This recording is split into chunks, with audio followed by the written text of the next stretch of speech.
He was the glitter king, but his death was a cold-blooded fraud. When Liberace died, his handlers didn't mourn. They falsified his death certificate. They blamed a ridiculous watermelon diet to hide the AIDS virus, desperate to keep the money train rolling. It was Hollywood's cruelest calculation. Erase the truth to save the brand. But they failed. The coroner seized the body, proving that his own inner circle would rather desecrate a corpse than let a man die with dignity. Join us as we unravel this tragedy. Born in 1919 Wisconsin, Laju Valentino Liberace, known as Lee, entered a home divided. His father, Salvatore, was a rigid Italian classicist who viewed music as a sacred religion and anything modern as garbage. His mother, Frances, was the practical counterweight, concerned more with survival than symphonies. From age 4, Lee was a piano obsession. For Salvatore, a frustrated horn player, his son was not a child, but a redemption project. He demanded a second Paderewski, turning Lee's childhood into a grueling regime of drills. Lee learned a damaging lesson early. Love was conditional, earned only through flawless performance. When the Great Depression decimated the demand for classical music, the teenager began leading a double life. By day, he was the disciplined classical student. By night, he became Walter Buster Keys, pounding out ragtime in dive bars to pay the rent. In these rowdy halls, he discovered a drug the conservatory lacked: the audience. He learned that charisma and showmanship could control a room better than technical perfection. The tension broke in 1940. Though he had achieved success as a classical soloist to his father's delight, Lee was bored. He began sneaking pop parodies into his encores, delighting crowds but horrifying Salvatore, who saw it as a desecration.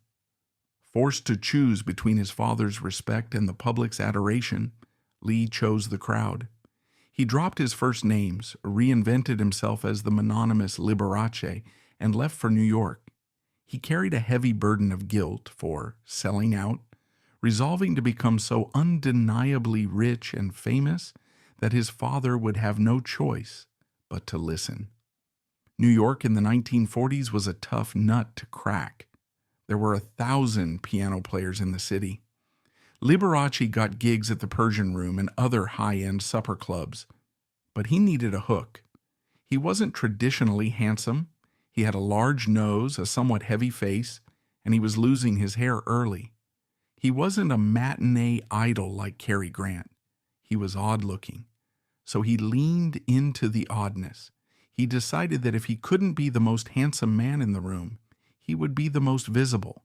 He bought a massive, oversized candle holder, a candelabra, and put it on the piano. Initially, it was just because the lighting in the clubs was terrible and he couldn't see the keys. But the light from the candles caught the rings on his fingers. It cast a glow on his face that softened his features.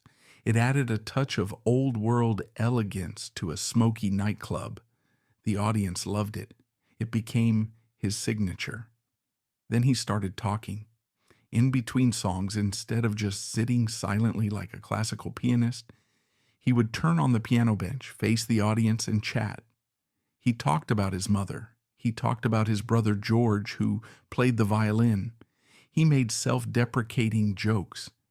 He developed a specific persona, the mama's boy. This was a stroke of genius.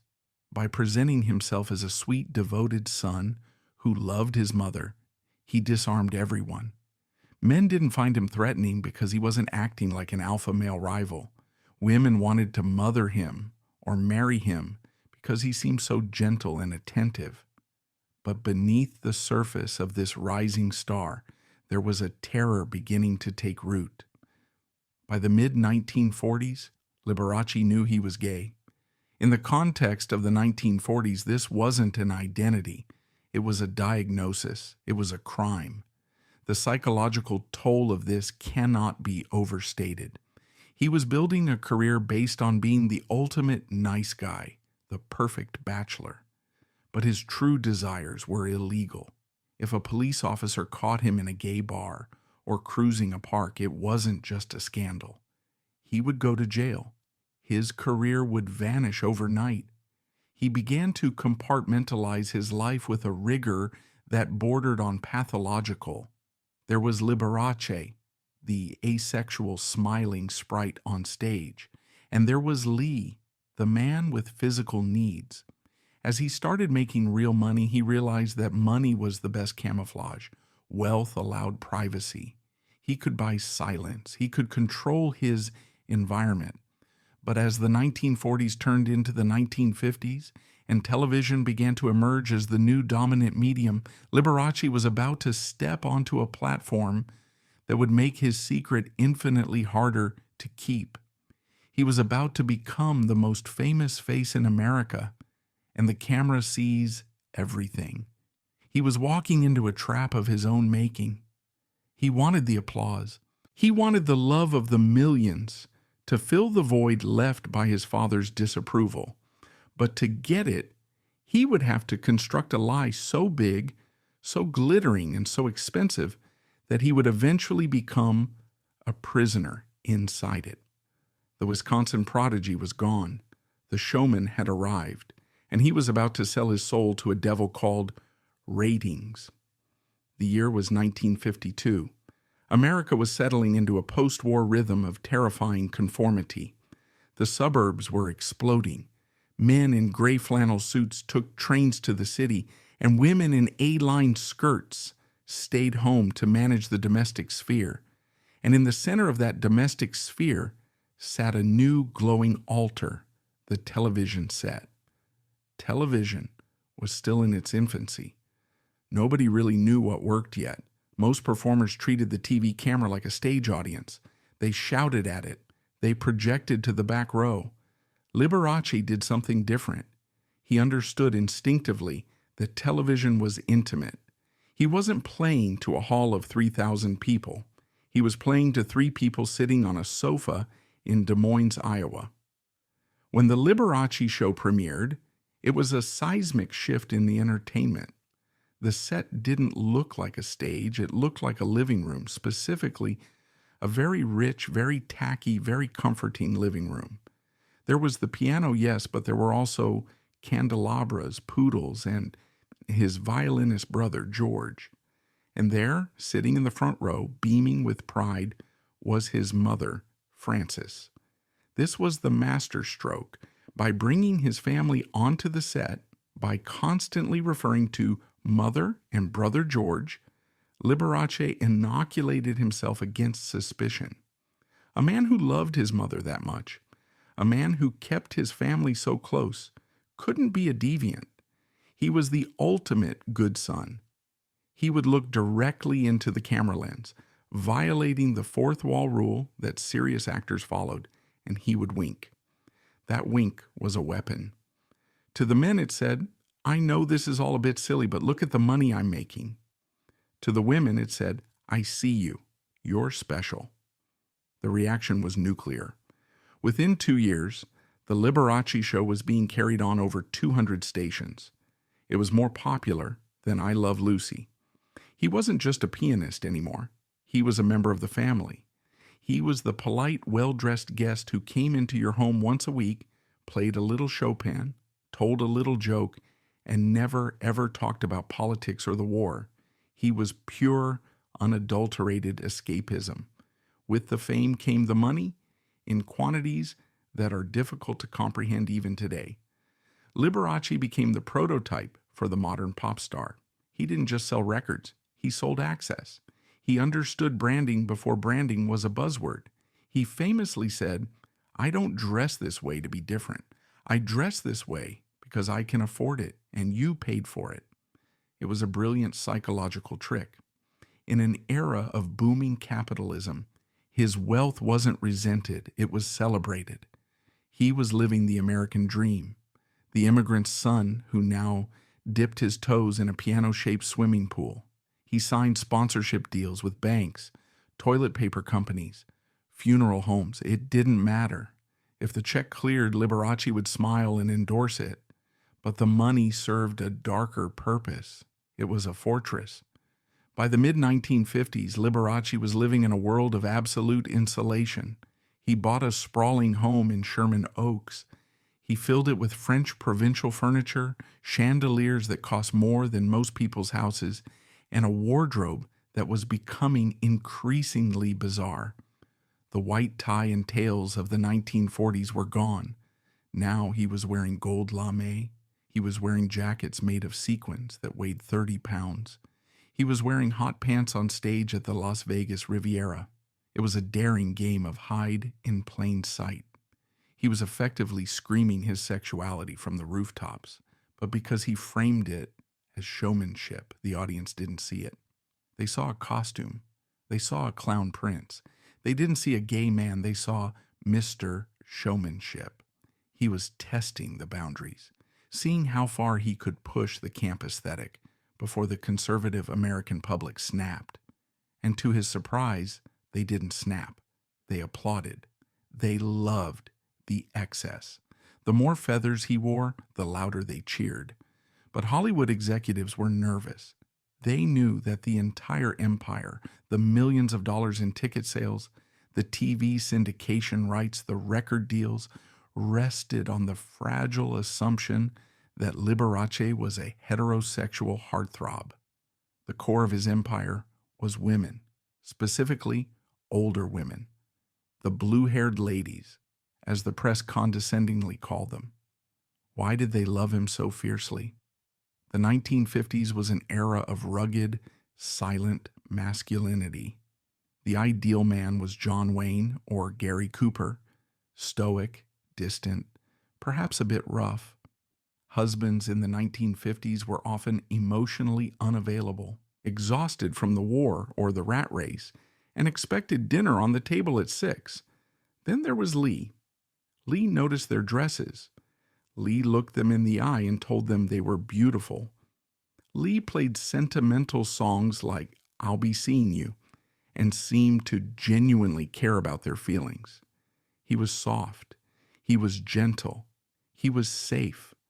For millions of women who felt neglected or invisible, Liberace was a fantasy. He was the husband who would never yell, the son who would never leave, the companion who would always want to go antiquing. He received thousands of proposals of marriage. Women sent him keys to their houses. They baked him cakes. They knitted him socks. Liberace played the part of the eligible bachelor to perfection. In interviews, he would sigh and say he just hadn't found the right girl yet because he was so busy taking care of his mother. It was the perfect excuse. Who could fault a man for loving his mother too much to marry? But the press was starting to get restless. A man in his mid-30s, rich, famous, and unmarried. In 1955, that raised eyebrows. To quell the rumors, his management team orchestrated a romance. They paired him with a young, aspiring actress named Joanne Rio. It was a classic Hollywood beard situation. They were photographed at nightclubs, holding hands, looking into each other's eyes. Liberace even hinted at an engagement. Joanne Rio's father, however, wasn't buying it. He allegedly told his daughter that Liberace was not right and forbade the marriage. The engagement was called off. Liberace played the heartbroken victim in the press, further endearing him to his female fans. I tried, the narrative went. I loved and lost. It bought him time, but the ice was getting thinner.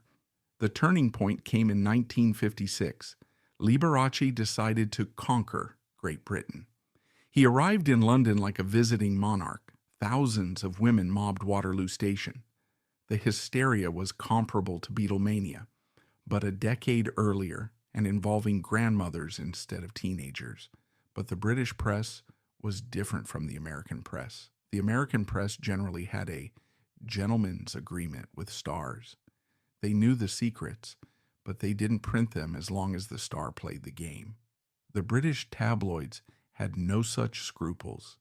They looked at this man with his fur coats, his diamonds, his giggling, and his adoration of his mother, and they decided to tear him apart.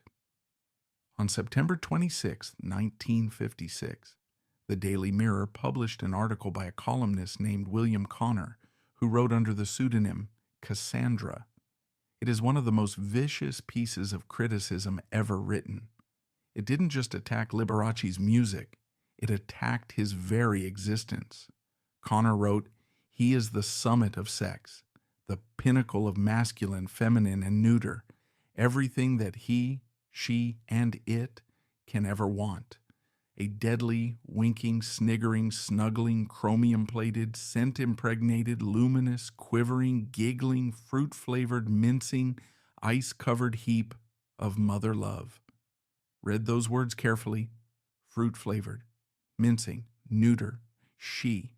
In 1956, these weren't just insults. They were code words. Connor was calling Liberace a homosexual. He was calling him a pervert. In Britain, where homosexuality was still a criminal offense punishable by prison time, this was effectively an accusation of criminal behavior. Liberace was in his hotel room at the Savoy when he read it. He didn't laugh. He didn't brush it off. He went cold. He knew that if this description stuck, if the public started to decode the fruit-flavored innuendo, the game was over. The blue-haired ladies would vanish. The sponsors would pull out. The empire would collapse. He had two choices: ignore it and hope it went away, or fight back. Liberace chose to fight. He chose the most dangerous weapon available, the law. He sued the Daily Mirror and William Connor for libel. This was a high-stakes gamble. To win a libel suit in the UK, Liberace had to prove that the article damaged his reputation.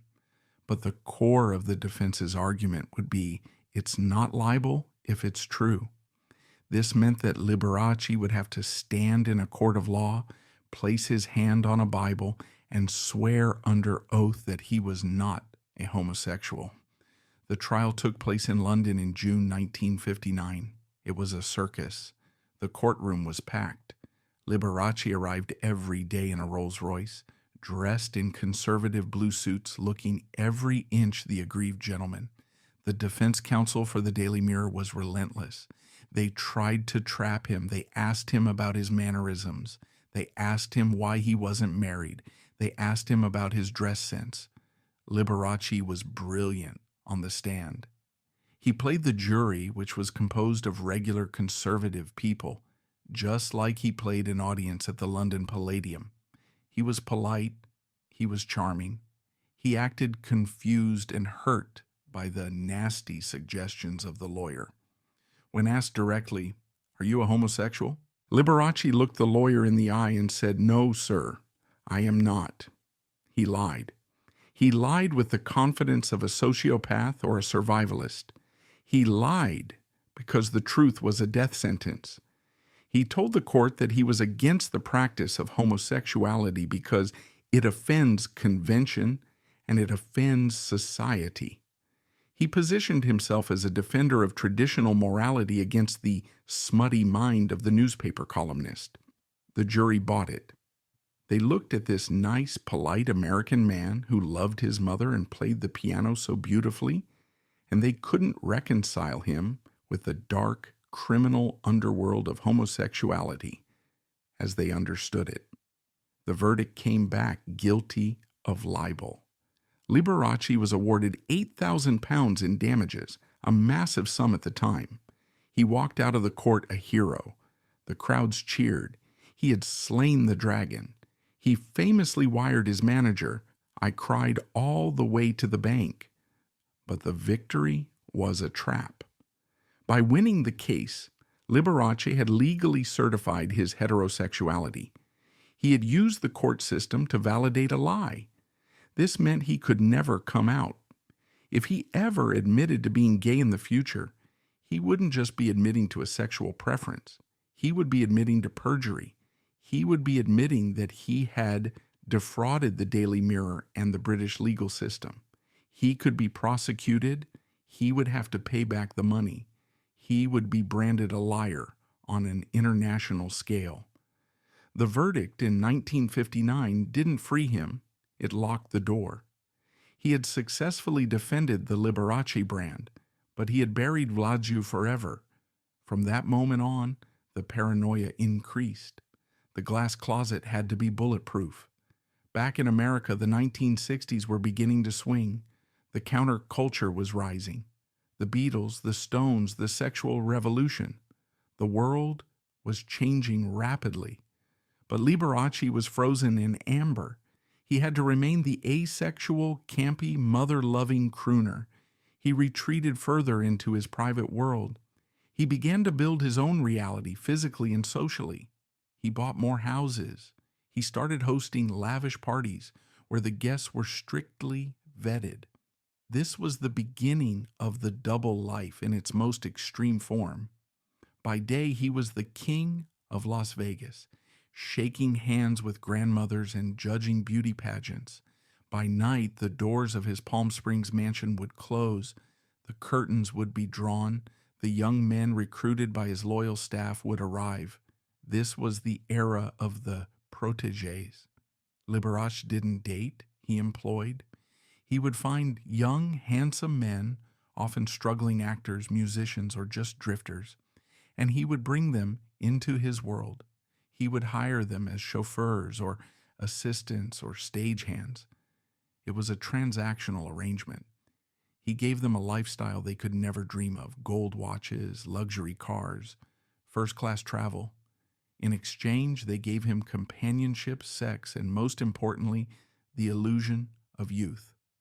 Liberace was terrified of aging. As he entered his 40s and 50s, he became obsessed with holding on to his looks. He was one of the early pioneers of plastic surgery in Hollywood. He had facelifts, hair transplants, silicone injections. He was trying to freeze time. He wanted to stay the golden boy forever. By the mid-1970s, Liberace was a living monument. He was earning $300,000 a week in Las Vegas. He had his own museum. He had a line of restaurants. He was appearing on The Muppet Show and Batman. To the average person, he was just a funny, sparkly, rich uncle.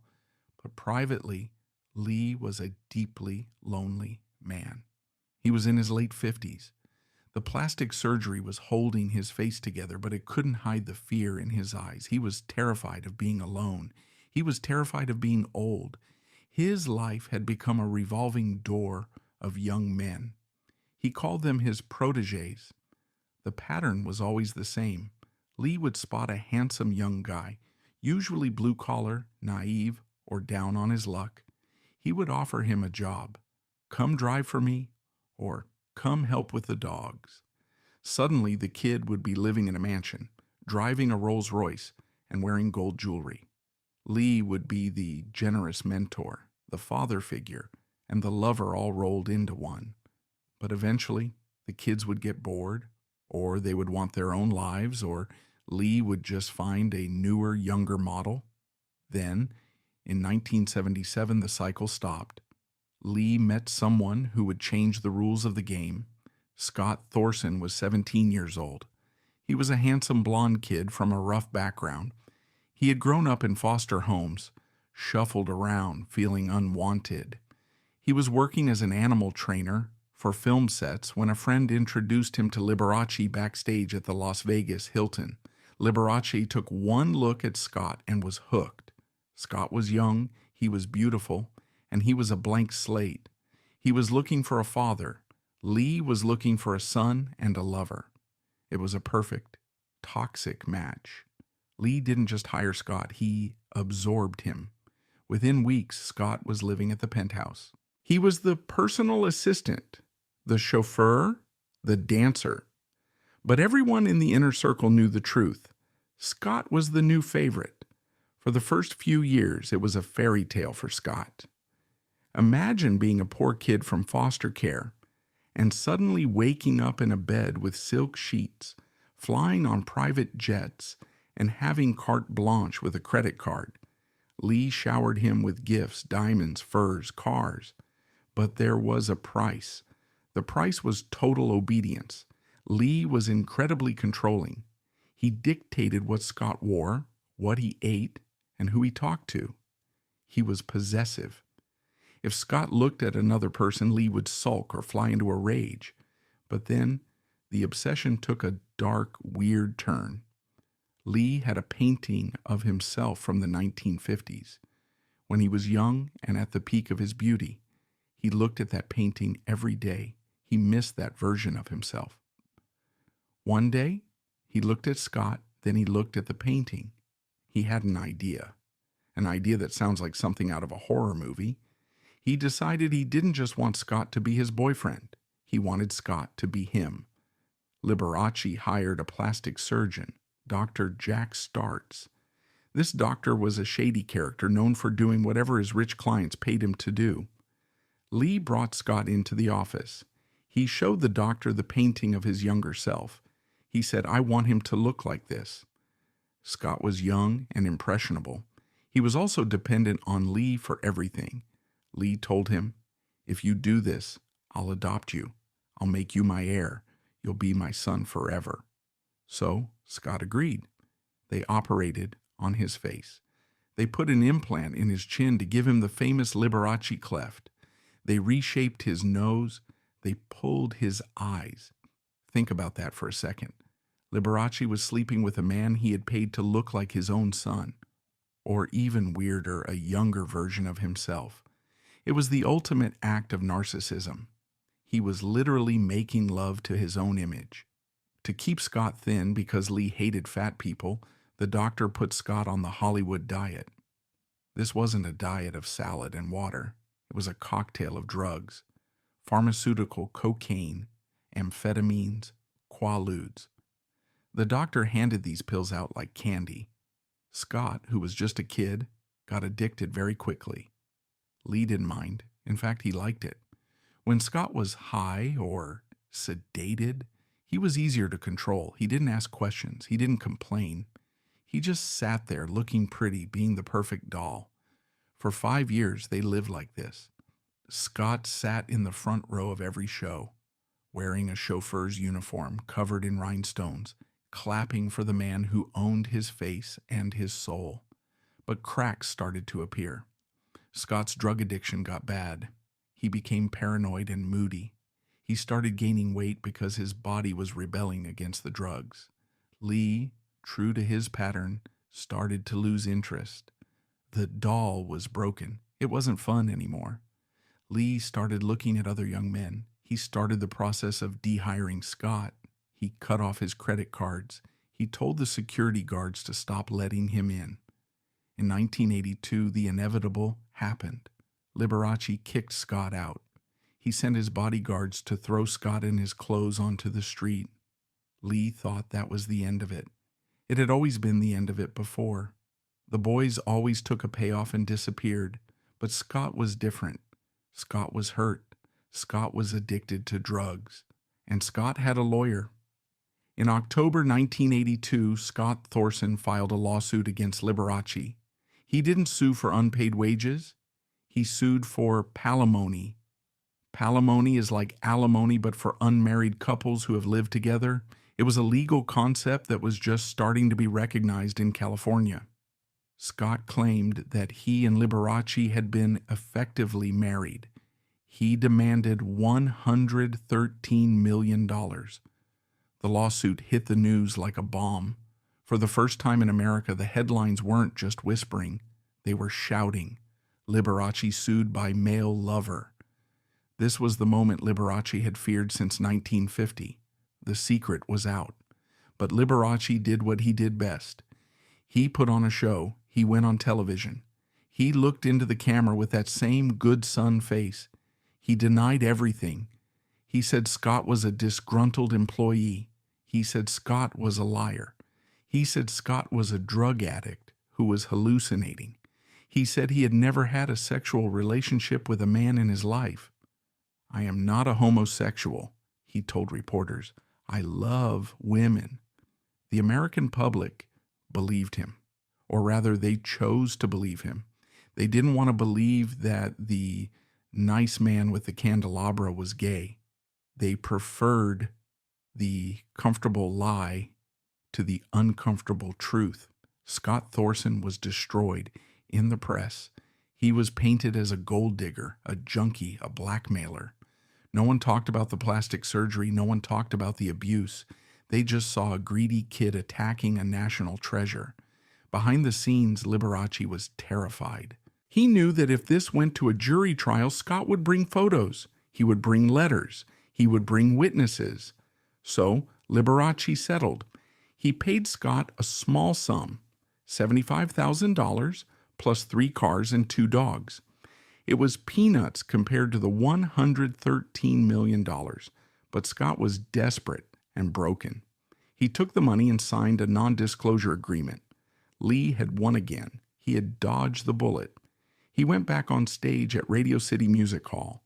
The crowds cheered louder than ever. They brought signs saying, "We love you, Lee."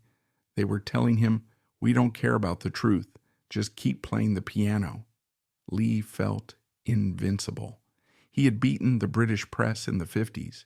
He had beaten Scott Thorson in the 80s. He felt like he could get away with anything. But while the lawyers were fighting in court, something invisible had entered Lee's world.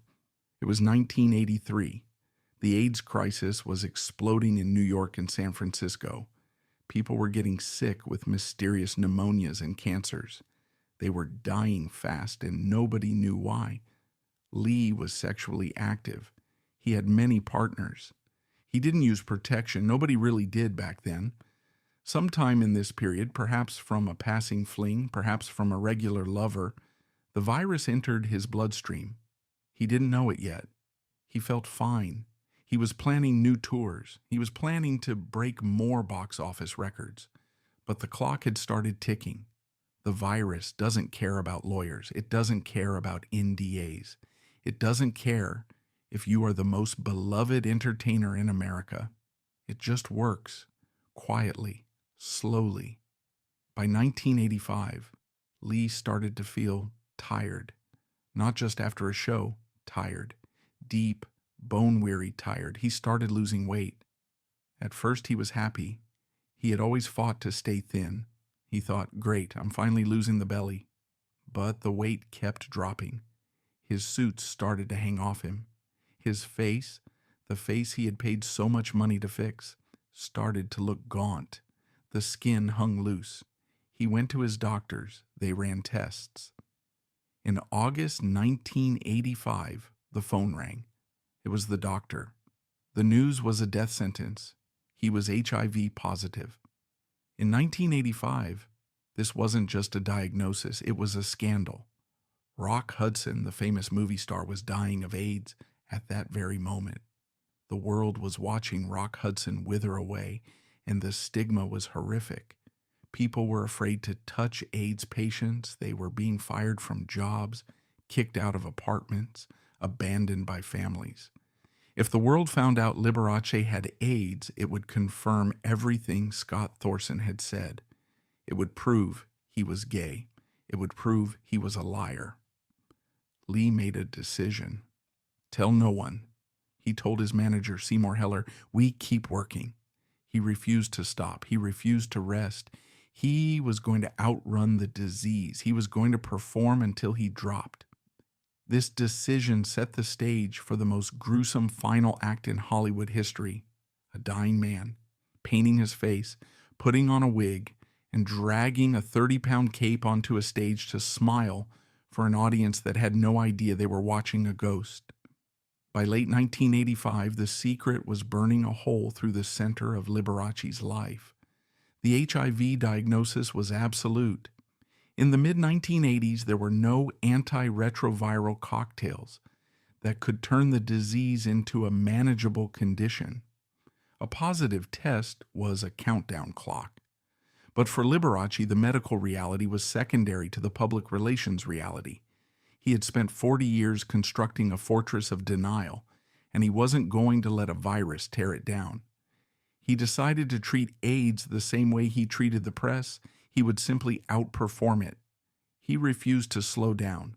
His schedule for 1986 was punishing even for a healthy man, let alone a 66-year-old with a compromised immune system. He had signed contracts for a massive tour, culminating in a Christmas spectacular at Radio City Music Hall in New York. His advisors, the few who knew the truth, suggested he cancel. They told him to rest, to go to Europe for exhaustion, to live out his remaining time in peace.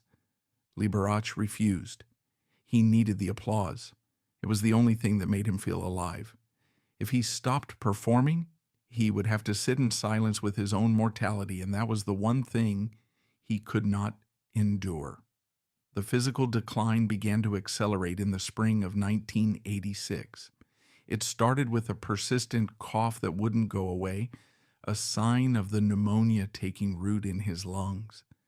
Then came the fatigue.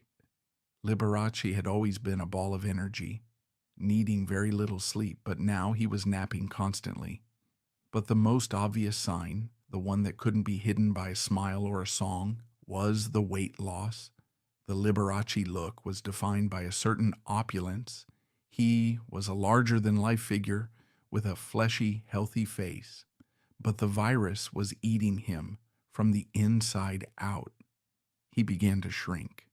By the summer of 1986, he had lost nearly 30 pounds. His costumes, which cost tens of thousands of dollars and were engineered with the precision of architectural structures, no longer fit.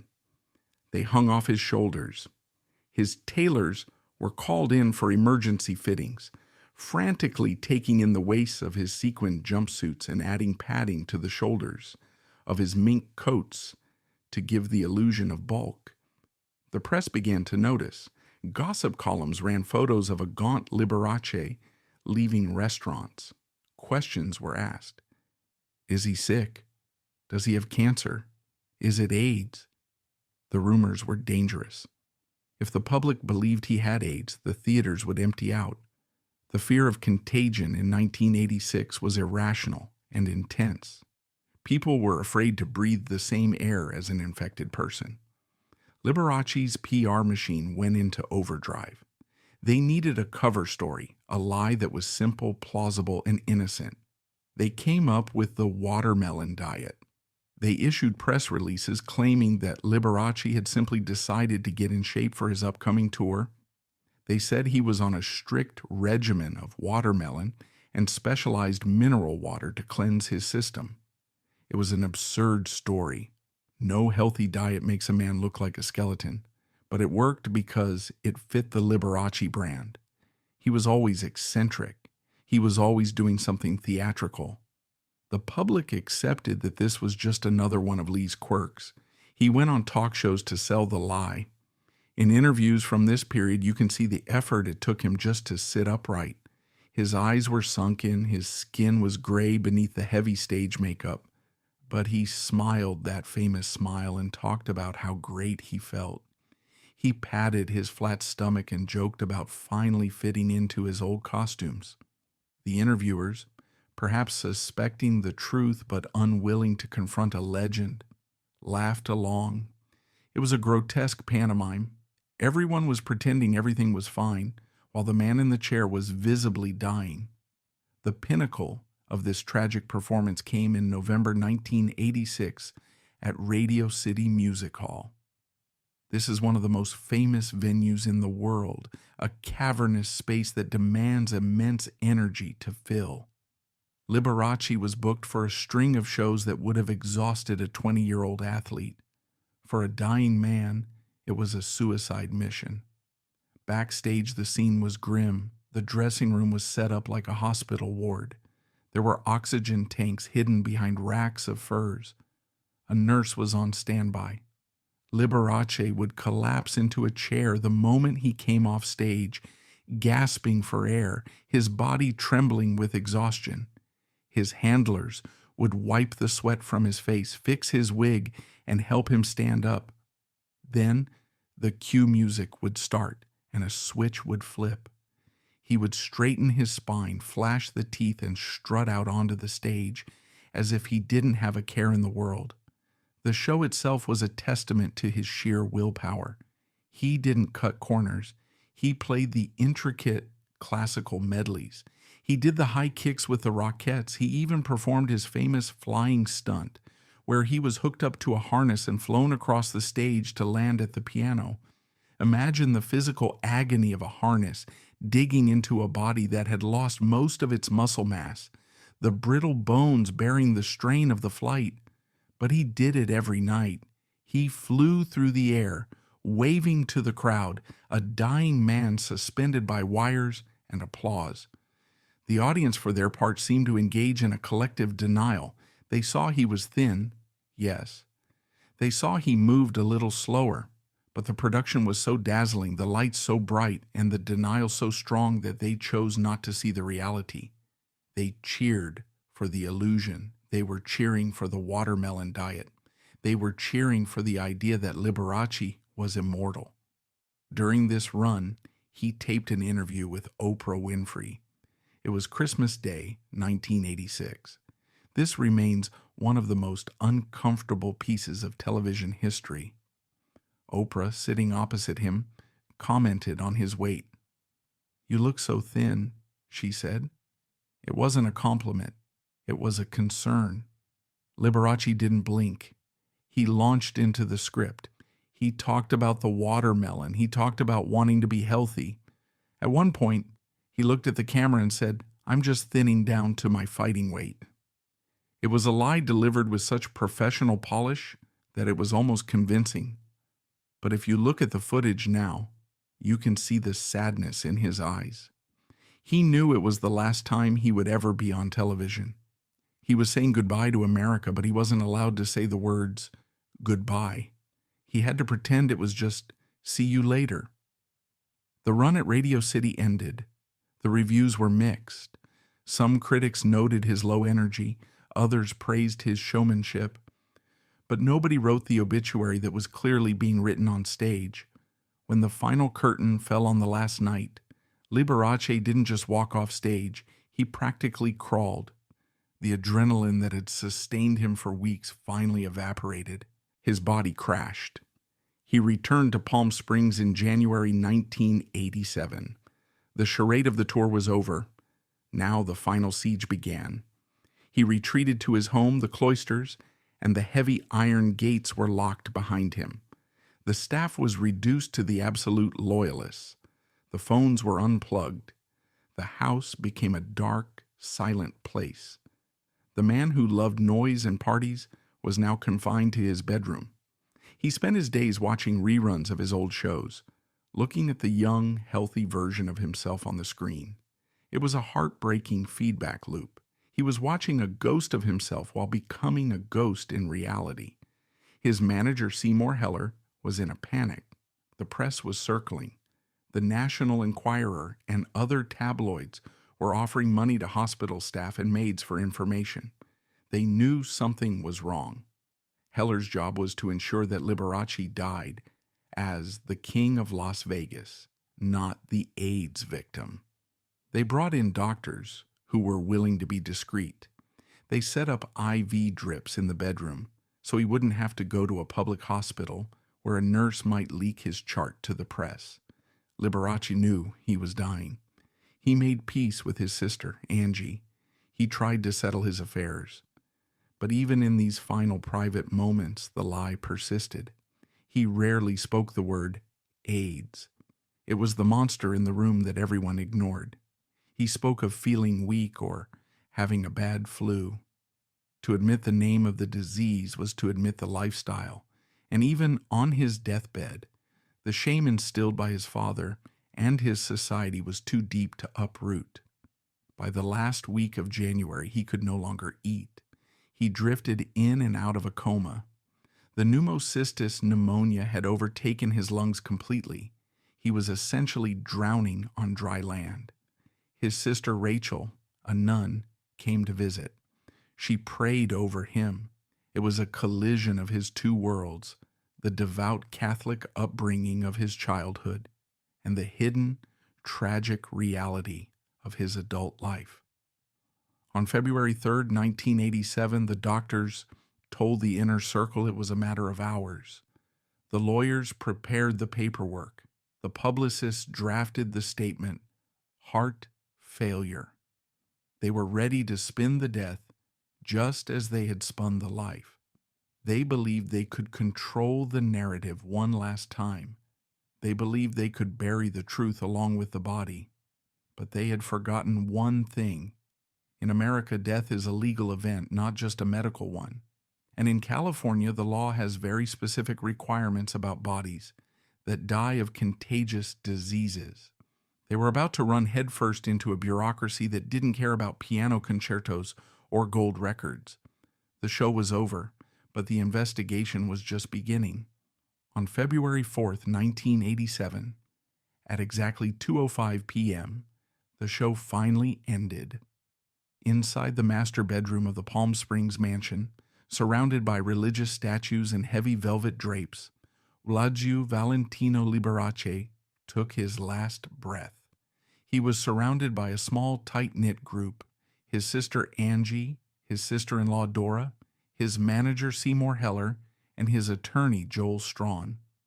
The moment he died, the atmosphere in the room shifted instantly. There was grief, certainly. His family loved him deeply, but for the men in suits, the grief was immediately replaced by a frantic operational necessity. The client was gone. Now they had to deal with the remains. In a normal situation, when a person dies at home under the care of a doctor, it is a straightforward process. The doctor signs a certificate, the funeral home comes, and the family mourns. But this was not a normal situation. This was a crime scene of a cover-up. The body on the bed was emaciated. It was undeniable proof of the disease that had been killing him. If an outsider saw the body, the watermelon diet story would be exposed as a fraud. If an autopsy was performed, the HIV virus would be found in every tissue sample. The strategy was simple and cold: burn the evidence. They planned to have Liberace cremated immediately. Once the body is ash, there is no blood to test, no lungs to examine, no truth to be found. But to get a body into a crematorium legally, you need a piece of paper. You need a death certificate signed by a licensed physician stating a natural cause of death. Enter Dr. Ronald Daniels. Dr. Daniels was Liberace's personal physician in those final days. He was in a terrible position. He knew exactly what had killed his patient. He knew it was AIDS. But he was also standing in a room with some of the most powerful lawyers and managers in the entertainment industry, people who had spent millions protecting this secret. They needed a cause of death that sounded medical but meant nothing. They couldn't say cancer because there was no tumor. They couldn't say pneumonia because that was a red flag for AIDS. So Dr. Daniels picked up his pen and wrote a lie that would destroy his career. On the official death certificate, he listed the immediate cause of death as cardiac arrest. This is a medical trick. Cardiac arrest isn't a disease. It's an event. It just means the heart stopped beating. Everyone who dies from a gunshot wound to old age suffers cardiac arrest. It explains how they died, but not why. For the underlying cause, he wrote cardiac failure due to subacute encephalopathy. Encephalopathy is a fancy word for brain disease. It was vague enough to be confusing, but specific enough to look official. Crucially, the words HIV, AIDS, or pneumocystis appeared nowhere on the document. With that signature, the legal barrier was removed. The body was cleared for transport. The timeline of what happened next is frantic.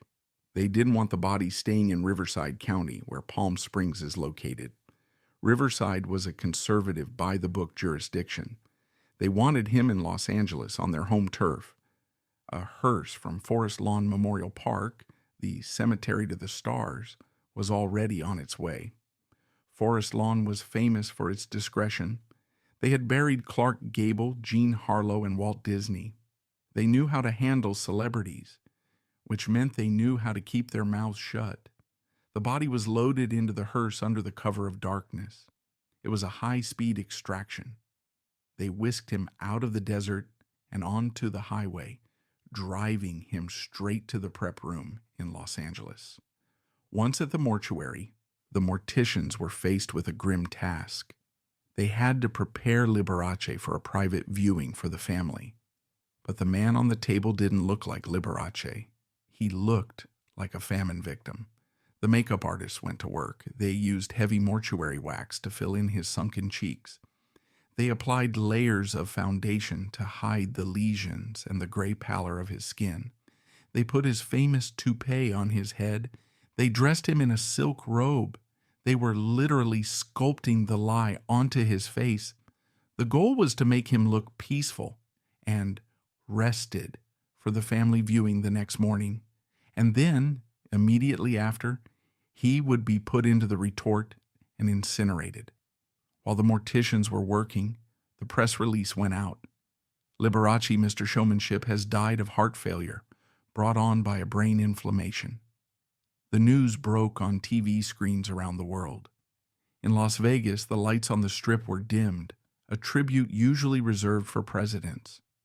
At the Liberace Museum, fans gathered by the hundreds, weeping, clutching photos, leaving flowers. They were mourning the man they thought they knew. They were saying, oh, his poor heart gave out. They were talking about how hard he worked. The lie was working. The media, for the most part, reported the heart failure story without question. It was respectful. It was clean. It seemed like the cover-up had succeeded. The managers breathed a sigh of relief. They had done it. They had gotten him across the finish line with his reputation intact. The Liberace brand was safe, but they had made one critical miscalculation. They hadn't counted on Ray Carrillo. Ray Carrillo was the coroner for Riverside County. He was a civil servant. He wasn't a celebrity. He didn't care about ratings or record sales. His job was to investigate any death that happened in his county that was suspicious, unexplained, or involved a contagious disease. On the morning of February 5th, Carrillo was sitting in his office reading the Los Angeles Times. He saw the headline, Liberace dies of heart failure. Then he read the details. Cardiac arrest, encephalopathy, watermelon diet. Carrillo frowned. He knew medicine. He knew that subacute encephalopathy in a sexually active male in 1987 was a flashing neon sign for HIV.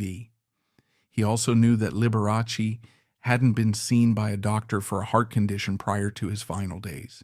He picked up the phone and called the mortuary. "This is the Riverside coroner," he said. "Where's the body?" "It's at Forest Lawn in Los Angeles." They told him. "Has it been cremated?" "Not yet, but it's scheduled for this afternoon."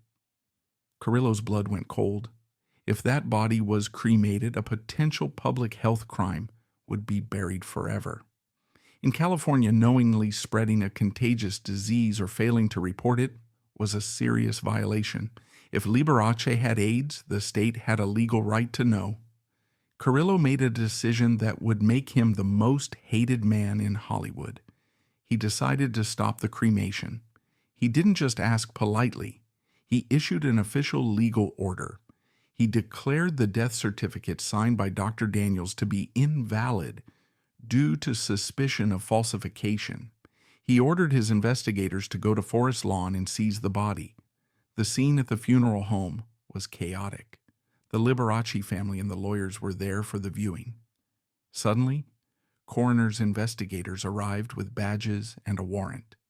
Imagine the scene. The grieving family, the panicked lawyers, and the state officials fighting over a corpse. Liberace's lawyer, Joel Strawn, was furious. He screamed at the investigators. He threatened to sue Riverside County for millions. He claimed this was a desecration, a publicity stunt, a violation of the family's privacy. But the investigators had the law on their side. They took custody of the body.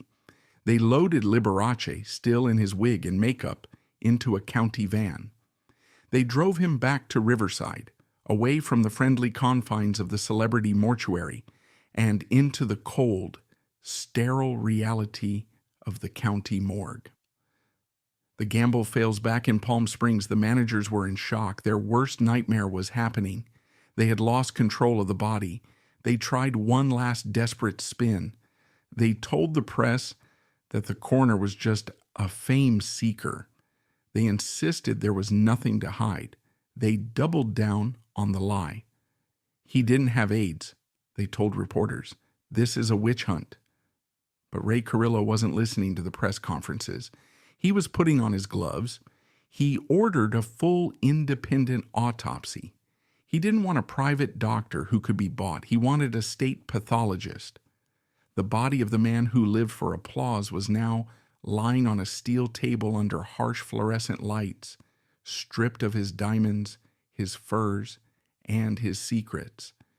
The autopsy knife was about to do what the media never dared to do, cut through the surface and reveal the truth inside.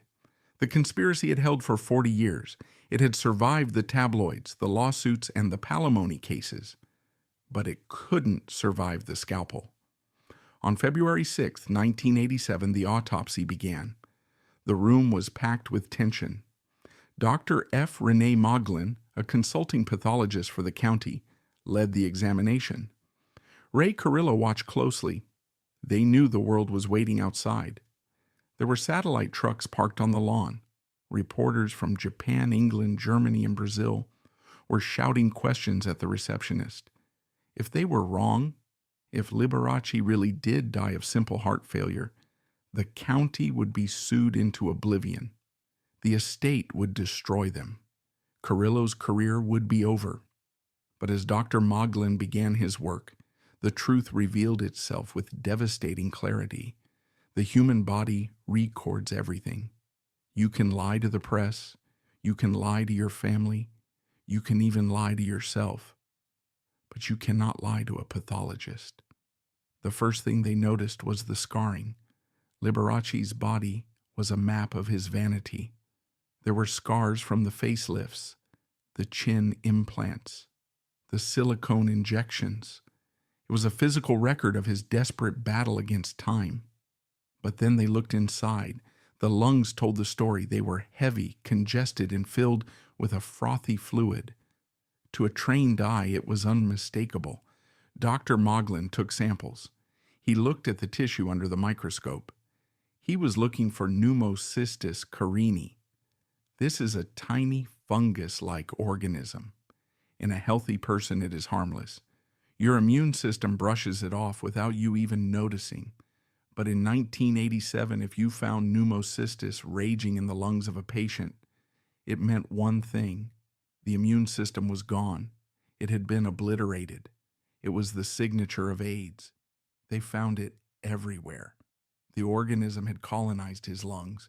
They also found evidence of cytomegalovirus in his organs. The virus had been systematically shutting down his body for months. The heart failure that Dr. Daniels had listed on the death certificate was merely the final second of a long, agonizing collapse. There was no ambiguity. There was no watermelon diet. There was only a plague. 3 days later, on February 9th, 1987, Ray Carrillo stepped up to a podium. The room was a frenzy of flashbulbs. The noise was deafening. This was the moment the outing of Liberace became official history. Carrillo didn't use euphemisms. He didn't use the polite, coded language of Hollywood. He spoke the language of the state. A post-mortem examination of the body of Laggiù Valentino Liberace was performed. He began.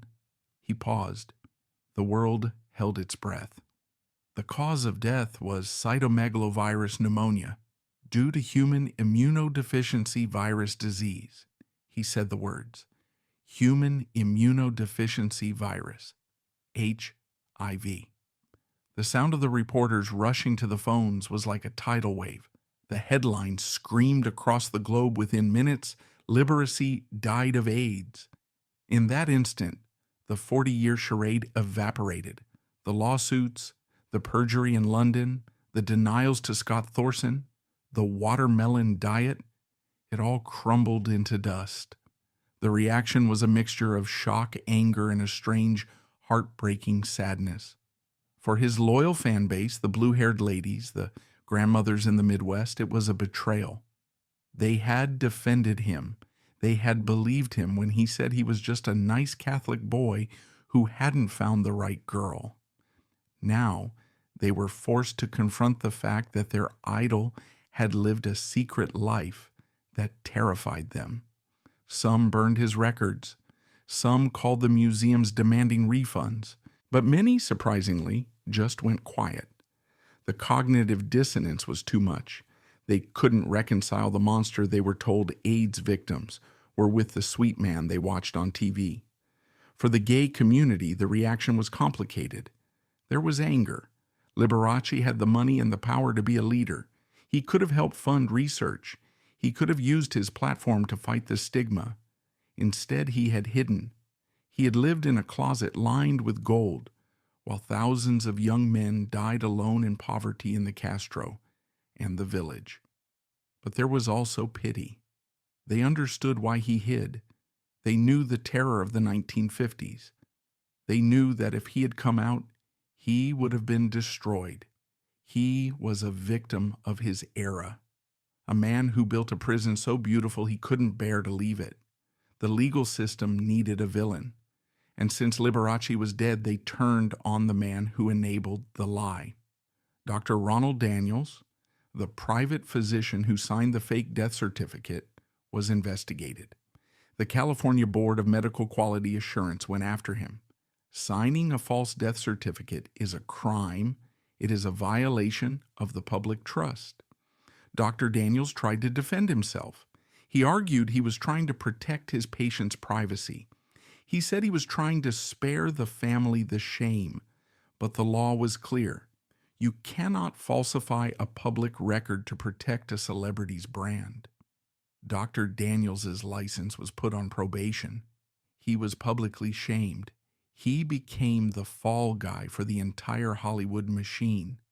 The managers and the lawyers who had pressured him to sign the document largely slipped away into the shadows, but the doctor was left holding the bag. With the truth out, the Liberace estate went into damage control mode. Seymour Heller and the other managers realized that the family brand was now tainted. They tried to pivot. They started talking about Liberace's generosity and his music. They tried to separate the art from the artist's death. But the spell was broken. The Liberace Museum in Las Vegas, which had been one of the most popular tourist attractions in the city, began a slow decline. Without the living, breathing energy of the man to sell the fantasy, the costumes just looked like old clothes. The pianos just looked like furniture. The public didn't want to see the artifacts of a liar. They felt duped. However, something unexpected happened in the months following the autopsy. Liberace's death forced the conversation about AIDS into the living rooms of conservative America. Until that moment, for many people in the silent majority, AIDS was something that happened to other people. It happened to drug addicts. It happened to people in sex clubs. It was easy to ignore. But everyone knew Liberace. He was in their homes every week. He was harmless. He was funny. If he could get AIDS, then the disease wasn't a moral judgment on the wicked. It was just a virus. It didn't happen overnight, and it didn't solve the crisis, but the sheer shock of his death cracked the wall of silence. It made the disease famous in a way that Rock Hudson's death had started, but Liberace's death confirmed. It proved that the virus could reach behind the gates of the most exclusive mansions in the world. Back at Forest Lawn, after the autopsy was complete, the body was returned to the family. The cremation finally went ahead. The ashes were placed in an urn. There was a funeral mass at St. Anne's Church in Las Vegas. It was ironically a very traditional Catholic service. The priest spoke of forgiveness. The choir sang. But the man in the urn was no longer just a pianist. He was a symbol. He was a symbol of the cost of the closet. He was a symbol of the devastating price of fame. As the smoke rose from the crematorium, the physical evidence of Vladiu Liberace vanished. But the story he tried to suppress was now louder than any song he had ever played. He had spent millions to buy a mask that would last forever. In the end, it took one determined coroner and 3 days to tear it off. The man was gone. The myth was shattered. All that was left was the lesson. In the end, even his funeral was a production number. At St. Anne's Church, surrounded by the survivors of old Hollywood and the heavy scent of expensive flowers, the mourners wept for Mr. Showmanship. They praised the generosity, the music, and the smile. Yet, in a final act of collective denial, almost no one dared to whisper the word AIDS. The contract with the lie held firm until the very last moment. They were protecting the mask, while the man behind it had already dissolved into ash. The dismantling of his life that followed revealed the hollow core of his existence. Liberace had spent 67 years building a fortress of material things, the fur coats, the gold-plated pianos, the Baroque candelabras, believing these objects were the measure of his worth. But the moment his breath stopped, that empire of kitsch lost its magic. Without his frantic energy to animate them, his treasures were just expensive junk, quickly scattered to the winds at auction. It was the ultimate proof that the light never came from the diamonds. It came from the desperate need to be seen. The true tragedy of Lagio Valentino Liberace was not the disease that killed him, nor the tabloids that hounded him. His tragedy was self-inflicted. He was his own jailer. He believed with heartbreaking certainty that the world could only love the caricature, the glittering asexual sprite at the piano. He believed that the real man, Vladzio, the vulnerable, aging, imperfect human, was unlovable. He conquered the poverty of his childhood. He defeated the critics, and he outmaneuvered the law. But he lost the only battle that mattered, the battle for his own identity. He died in a state of absolute wealth, yet in total spiritual poverty. He had played the role of Liberace with such terrifying commitment that he forgot it was a role. When the final curtain fell and the applause faded into silence, the devastating truth remained. He had spent a lifetime making the whole world smile, but he had never allowed himself the freedom to simply be real.